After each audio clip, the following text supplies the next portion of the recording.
At the third birthday party, the Chihuahua bit the family friend on the wrist.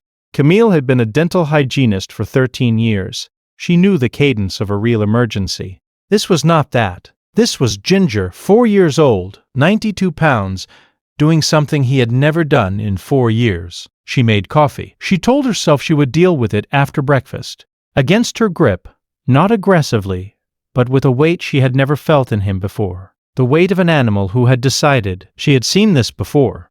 Not in this house.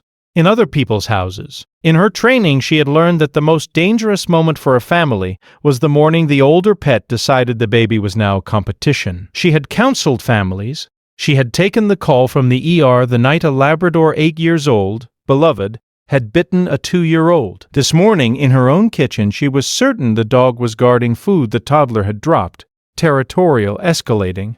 She called Garrett at work. He said the things husbands say when they do not want to upset their wives. He said, "Are you sure?" He said he has never done anything. But she could hear the shift in his voice. Ginger watched her from the corner of the kitchen.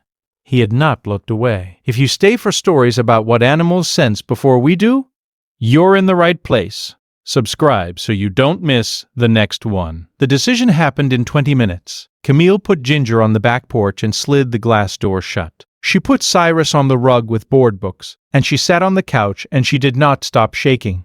She picked up her phone twice to call the rescue. She put it down twice. Then Ginger scratched at the glass in a steady rhythm that did not stop. She thought, that is the noise that ends a dog's life in this country. She thought, I will call them at 10. But Ginger did not stop. He was not barking. He was throwing himself against a door that was already starting to give. The latch broke at 8:47 a.m. Ginger did not run to her. He did not approach Cyrus. He went past both of them into the back of the house and stopped. He sat.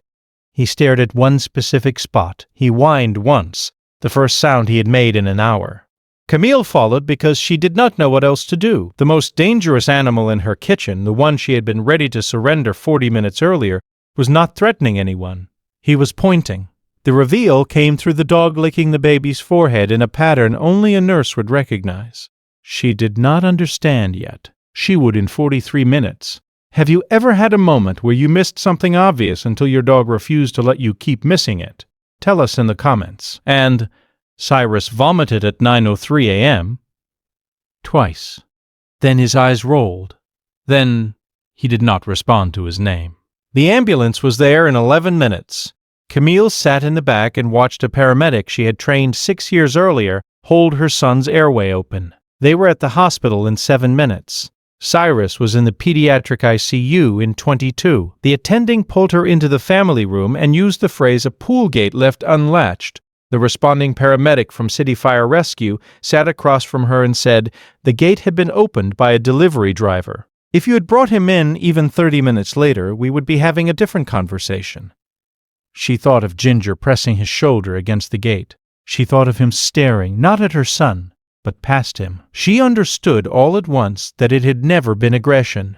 Ginger had been smelling a toddler walking toward open water at 6:12 a.m. for 2 hours. He had known before any machine could have told her. What she had read as a threat had been a sentence in a language she did not know how to translate. Every guardian deserves to be recognized. If stories like this matter to you, subscribe so you never miss the next one. Cyrus came home 4 days later. Camille opened the back door before she set the car seat down. Ginger did not run. He walked to the carrier and lowered his head onto the edge of it. He did not move for the next hour. The vet later told her that animals can detect changes in a child's body chemistry before any human eye registers a symptom. Camille already knew. She had felt the weight of him against her hand at the gate. That night she sat on the kitchen floor next to him for a long time and said nothing, because there was nothing she could say that he did not already know. He pressed his shoulder against the crib rail at exactly the height of a small child's hand. Somewhere in this country tonight, another animal is doing the same thing for another family, and nobody knows yet.